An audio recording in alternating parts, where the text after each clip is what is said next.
Nah, kalau kita lihat ini menggunakan larutan zinc sulfat pada anoda dan larutan tembaga sulfat pada katoda. Di mana kalau kita amati zinc-nya mengalami oksidasi ya. Ini adalah reaksinya, reaksi oksidasi pada zinc, kemudian ini adalah reaksi reduksi pada tembaga ya. Nah, reaksi keseluruhannya atau reaksi spontannya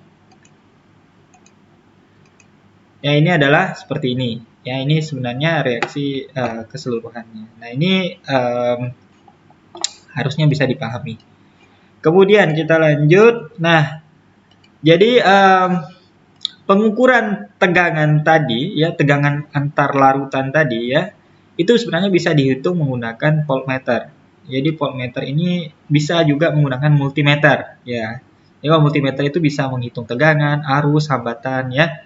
Tetapi juga bisa menghitung tegangan pada proses sel galvanik.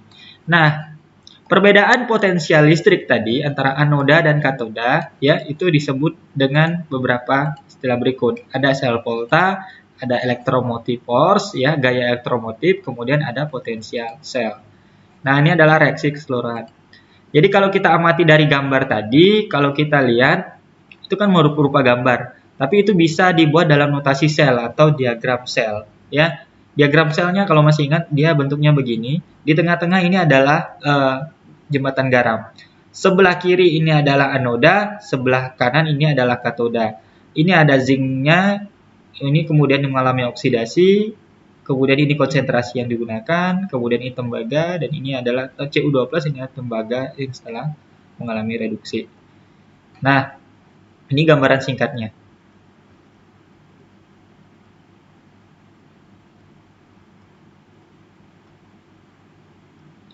Nah, kemudian kita lanjut di potensial reduksi standar atau biasanya disimbolkan dengan E0 ya. Jadi, potensial reduksi standar atau E0 itu biasanya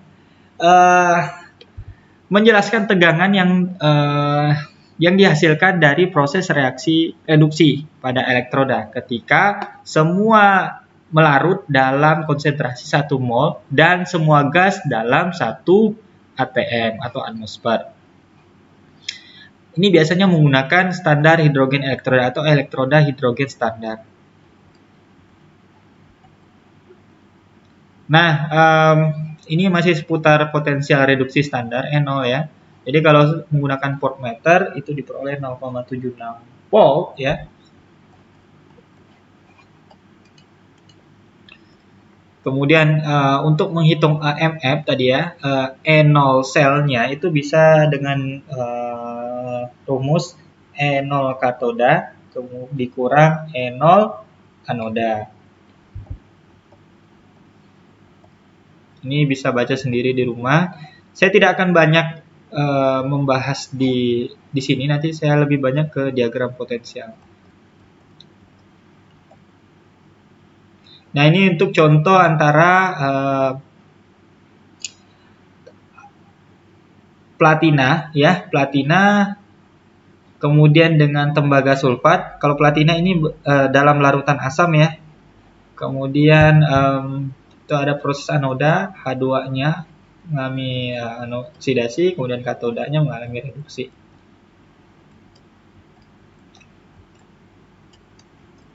Nah, ini adalah tabel beberapa potensial reduksi standar dari berbagai jenis reaksi. Kalau kita lihat, ini ada dari positif sampai ke yang paling negatif.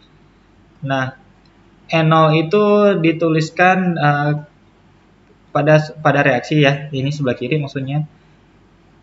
E0 yang lebih positif itu dia memiliki kecenderungan senyawanya itu mudah direduksi atau mudah mengalami reduksi. Kemudian untuk setengah reaksi itu dapat bersifat bolak-balik dan tanda E0 itu perubahan E0 ini juga menandakan ketika reaksi itu balik. Nah, ini ada contoh soal, berapakah AMM standar ya dari elektroda kadmium dalam 1 molar kadmium nitrat dan krom ya dalam 1 molar kromium nitrat. Nah, kalau kita lihat, ini kita belum tahu yang mana mengalami oksidasi, mana mengalami reduksi ya. Jadi, dibuat saja dulu reaksi begini. Kemudian, nah, CD adalah pengoksidasi terkuat ya. Jadi CD akan mengoksidasi CR. Artinya CR mengalami oksidasi dan CD mengalami reduksi. Nah, ya itu udah jelas ketahuan.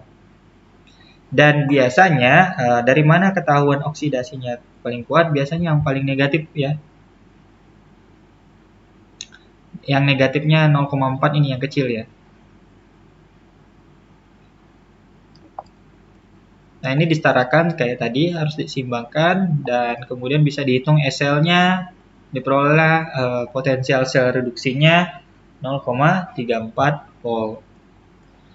Kemudian reaksi redoks atau kespontanan reaksi redoks. Nah, kalau bicara tentang spontan dan non spontan, ini pasti akan berkaitan dengan energi. Nah, di sini ada energi bebas Gibbs ya, delta G. Ini pakai persamaan apa? Mudah-mudahan masih ingat ya. Persamaan Nernst ya. Jadi ini adalah reaksi yang menggunakan atau rumus ya, yang menggunakan tetapan Faraday. Nah, ini ada RT ya, RT per NF kali ln K. K ini adalah konstanta keseimbangan. Nah, ini bisa juga dengan rumus begini pakai ln K. Kalau pakai ln K begini 0,0257, kalau pakai log K 0,0592. Nah, ini perhitungan dari SL, hubungan antara SL dan K, kemudian hubungan antara delta G dan K, dan ini adalah hubungan antara delta G dan SL. Ini rumusnya. Ya, persamaannya. Nah, ini adalah kespontanan reaksi redoks. Jika delta G-nya negatif, K-nya lebih besar 1, SL-nya positif, kecenderungan yang terjadi itu adalah lebih disukai kepada pembentukan produk. Tapi kalau delta G-nya 0, K-nya sama dengan 1, SL-nya 0, reaktan dan produk itu sama. Sama-sama disukai ya, lebih optimal. Kemudian jika delta G-nya positif, K-nya kurang dari 1, SL-nya negatif ya, itu lebih cenderung kepada pembentukan reaktan. Nah, ini ada contoh berapakah tetapan konstanta keseimbangan? Berapakah konstanta keseimbangan dari reaksi berikut pada suhu 25 derajat Celcius? Ini adalah reaksi antara ion besi dan perak. Ini reaksinya reversible. Kemudian kita lihat bagaimana penyelesaiannya menggunakan rumus tadi ya, SL 0,0257 volt per N dikali ln K. Nah, kita harus jeli mengamati mana yang mengalami oksidasi dan mengalami reduksi. Buat setengah reaksinya dulu.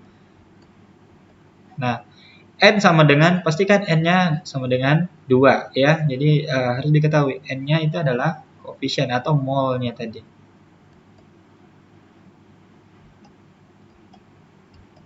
Nah, oke, akhirnya diperolehlah konstanta keseimbangannya itu adalah 1,23 kali 10 pangkat min 42. Ini nanti bisa dipelajari sendiri ya. Kemudian ini adalah pengaruh konsentrasi terhadap MF cell ya.